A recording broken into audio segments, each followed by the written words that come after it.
Mesdames, Messieurs, mes chers collègues, mes chers amis, c'est avec une grande émotion que je vous réunis ce soir pour fêter les 20 ans d'existence du service d'infectiologie du CHITS.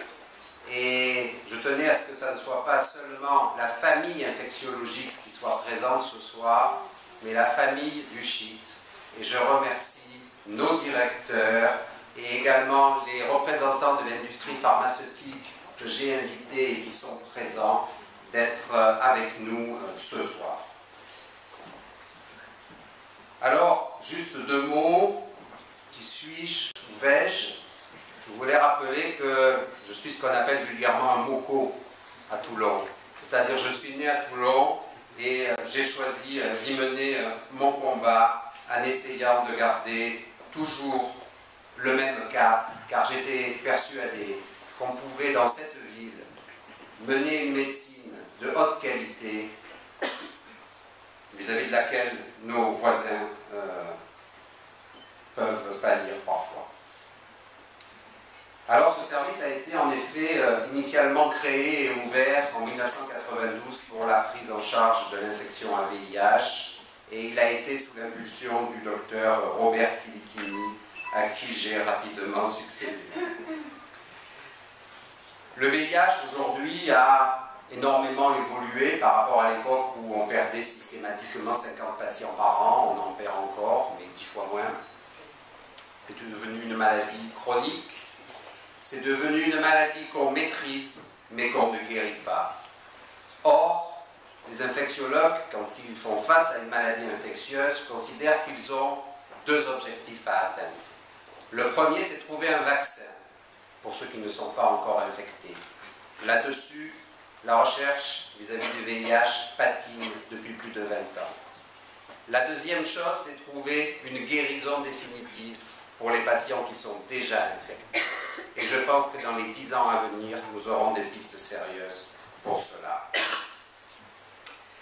Nous aurons des pistes sérieuses pour cela, car j'ai eu l'honneur et la chance, en 2010, d'être invité par le professeur Françoise Barré-Sinoussi, prix Nobel de médecine en 2008 pour la découverte du virus du sida dans le laboratoire de Luc Montagnier, à rejoindre un groupe international qui comporte en fait 5 sous-groupes et vous le voyez dans le groupe des essais thérapeutiques pour la recherche d'un traitement curatif de l'infection à VIH, Toulon est pas mal placé.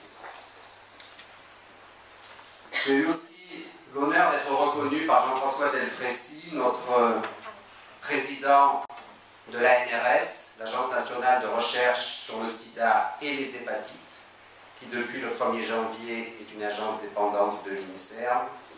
Et j'ai également l'honneur de faire partie de plusieurs boards de laboratoires qui ont des molécules dans l'optique de guérir un jour cette maladie. Mais l'infectiologie ne s'arrête pas au VIH. Nous prenons en charge également toutes les maladies infectieuses qui sont listées sur cette diapositive. Les hépatites virales, bien sûr, les méningites, qu'elles soient virales ou bactériennes, les septicémies, les infections des tissus mous, les infections ostéo-articulaires, les infections tropicales, les fièvres au long cours, etc. La liste serait trop longue. Car si on a pu croire dans les années 70 que nous avions vaincu les maladies infectieuses, c'était en quelque part la conséquence du fait que nous avions éradiqué la variole. Nous nous rendons compte aujourd'hui que les maladies infectieuses sont toujours bien présentes, car elles tuent chaque année 17 millions de personnes à travers le monde. Le sida, 2 millions, les maladies infectieuses par diarrhée, 2 millions, la tuberculose, près de 2 millions, le paludisme, 1 million, et la rougeole, encore près d'1 million.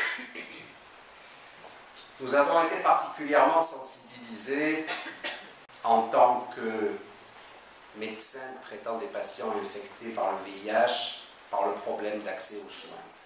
Le problème d'accès aux soins est un problème essentiellement nord-sud, mais c'est un problème aussi qui concerne les pays du Nord. Prenez pour exemple les États-Unis, pays développé s'il s'en faut.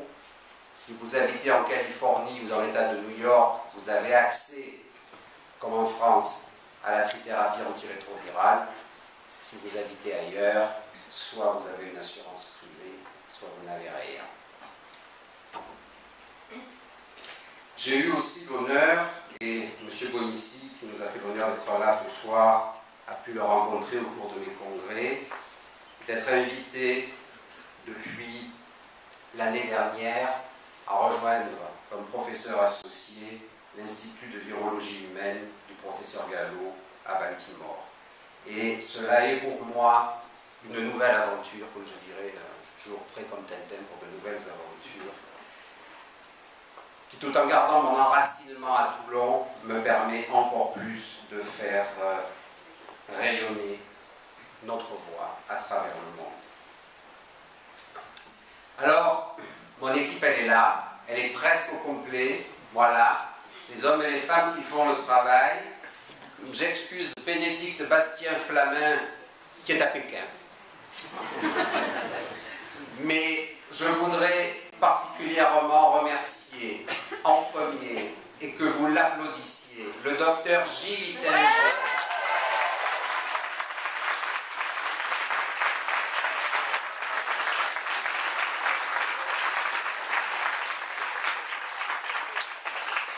mon fidèle collaborateur depuis plus de 15 ans, dont on reconnaît l'engagement, la patience, l'adaptabilité et la passion du métier. Je voudrais remercier, tout le monde le connaît, Assis, qui nous a rejoints depuis 2 ans et demi et qui a quitté son Auvergne où il était au préalable et sa grande ville de Clermont-Ferrand pour venir à Toulon. Et c'est pas que je sois machiste et que je garde les dames pour la fin, mais c'était par ordre chronologique. Je voulais aussi que vous applaudissiez Ouprassi, Émilie Prospera,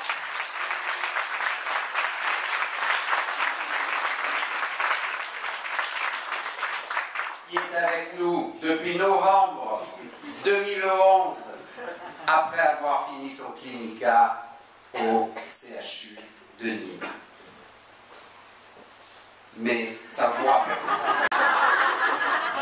rappelle rien. C'est une famille dans l'hôpital. Il y en a d'autres. La famille des biologistes avec qui on travaille en symbiose tous les jours. Des tas d'autres familles. Le pôle auquel j'appartiens, et je voudrais que vous applaudissiez Véronique Di Costanzo, chef de pôle,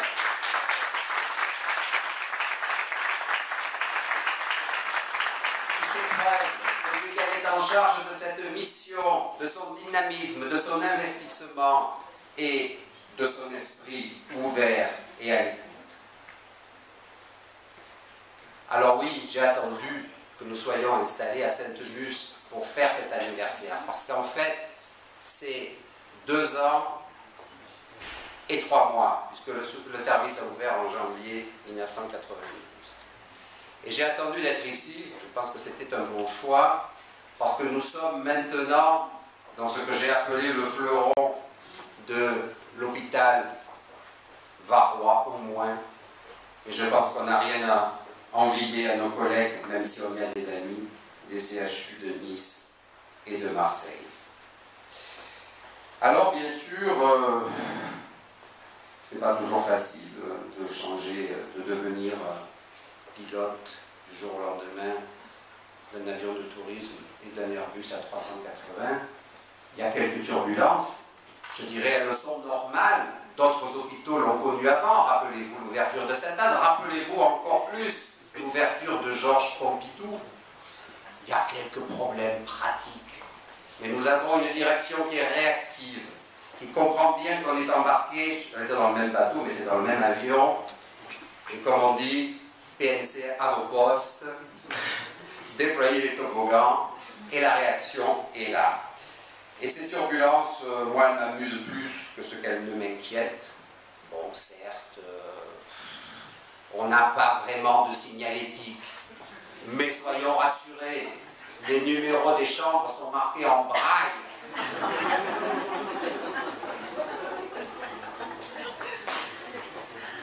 Alors j'ai mis cette affiche à l'entrée du service d'hospitalisation parce que je pense qu'elle invite les gens à ne pas oublier ce qu'ils avaient encore il y a un mois et l'outil qu'ils ont maintenant.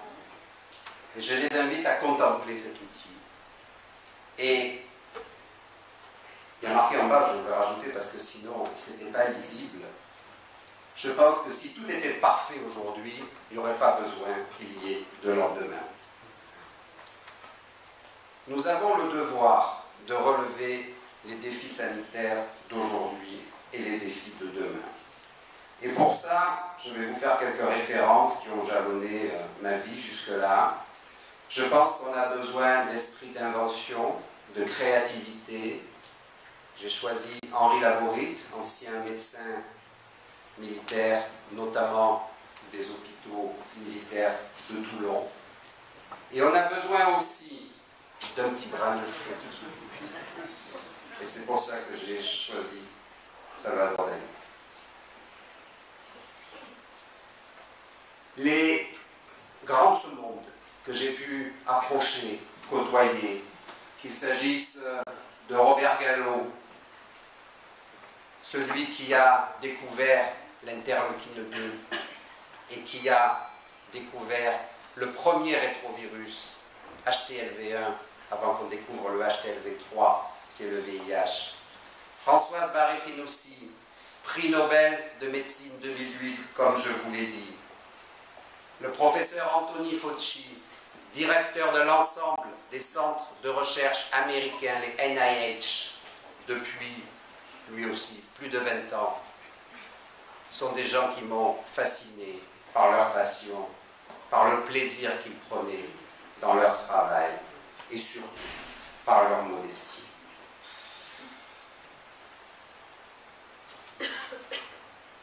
Nous sommes une famille dans cet hôpital. Je crois que c'est le message qu'il faut faire passer.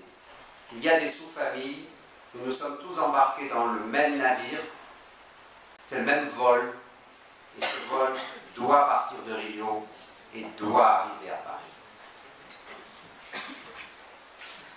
Alors, pour finir, je ne peux pas m'en empêcher, quelques citations encore de personnes qui me hantent au quotidien. Steve Jobs, grand créateur, grand visionnaire. Votre travail, disait-il, c'était son adresse devant les étudiants de Stanford en 2005.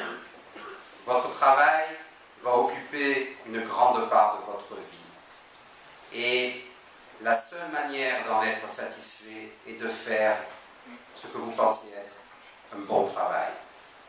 Et la seule façon de faire un bon travail, c'est d'aimer ce que vous faites. Si vous ne l'avez pas encore trouvé, cherchez. Ne vous arrêtez pas. Comme avec toutes les affaires de cœur, vous saurez quand vous l'aurez trouvé. Et comme avec toute grande relation, cela va de mieux en mieux, plus le temps passe. Donc, continuez à chercher jusqu'à ce que vous ayez trouvé. Ne vous arrêtez pas. Et il avait fini son adresse à Stanford par le message qui est resté célèbre: Stay hungry, stay foolish. Restez affamé, restez imprudent. J'en aurais fini avec un dernier. Bon, je mélange les genres. Je mélange les genres. Une dernière citation du Mahatma Gandhi: vivez comme si vous deviez mourir demain. Apprenez comme si vous deviez vivre éternellement. Donc je vous remercie encore une fois d'être là pour ce 20e anniversaire qui me touche au fond du cœur. Et maintenant je me tais, je laisse la parole éventuellement à ceux ou à celles qui ont quelque chose à dire, et puis après que la fête commence.